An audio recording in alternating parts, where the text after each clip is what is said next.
It's rolling now. Let's get started. What's up, everyone? Welcome to Let's Rock Your English. In today's video, I'll be teaching you how to start sentences in English with verbs. Stick around because I'll be right back to rock your English.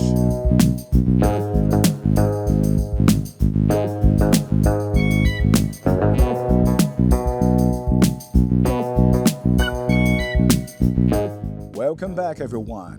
If this is your first time tuning in, nice to meet you. I'm Anderson, your English teacher. Make sure to hit that subscribe button, turn on the notifications so you never miss an English lesson. And now, without any further ado, let's dive right in. First up, we have verbs in the gerund form to start a sentence. In case you don't know what the gerund is, the gerund is when you add ing to the verb. If you want to start a sentence with a verb in the infinitive form, this verb will be placed at the beginning of the sentence, but with ing.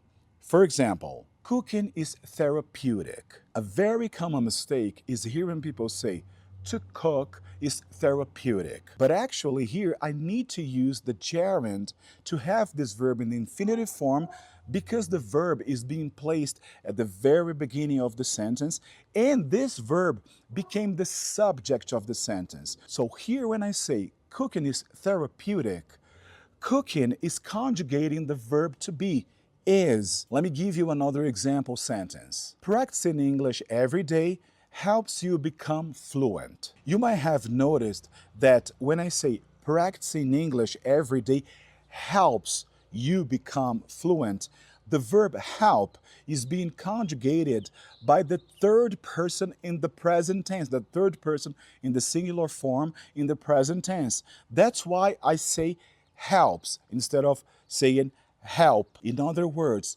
when I have a verb at the beginning of the sentence, conjugating another verb because that verb became the subject.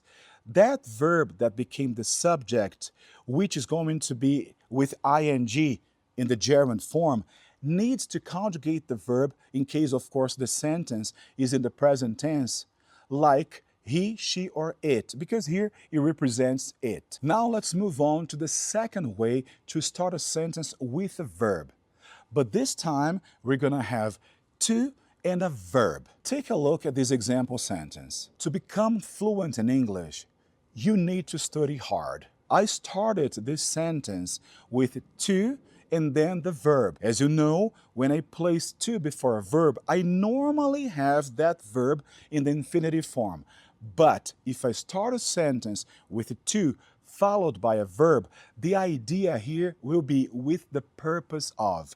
To represents with the purpose of. I talked about that in a previous video I posted some time ago. Another example, to get better at guitar, you need to practice every day. So keep that in mind. If I start a sentence with a to followed by a verb, the verb will be in the infinitive form, but to represents with the purpose of. And now let's move on to the third way to start a sentence with a verb in English. And here we have by followed by a verb with ing. This structure is normally used when you want to explain how something happened. For example, by practicing English every day, I became fluent. Here, when I say by practicing, I'm having this verb in the continuous form. I have ing, but before the verb I have the preposition by, which makes this verb to be in the continuous form.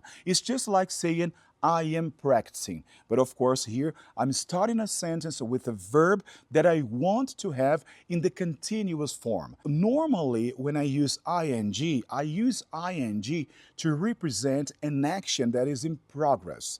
So people are totally familiar with this idea, like I'm working now, or she's playing the guitar, he's driving his car. In these sentences, I'm using ing to describe an action that is in progress, that is happening now. And if I want a verb to be in the continuous form as I know that I need to add ing, but I want this verb to be at the beginning of the sentence, I need to use by before it just to make sure that the person I'm having a conversation with understand that I'm using a verb in the continuous form. Let me give you another example. Using a verb with ing, but before the verb I have by to represent the continuous action, the continuous idea. By cooking every day, I improved my cooking skills. Here, it pretty much answers the question, how did you improve your cooking skills?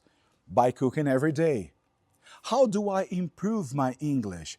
By practicing it every day. And there you have it, rock stars. Now you know 3 powerful ways to start sentences in English with verbs. Now it's your turn to practice. Write your own sentences down below in the comments and I'll take a look at them. And if this lesson helped you improve your English, smash that like button, subscribe to the channel, and I will see you guys in the next video. Have a great rest of your day. Peace.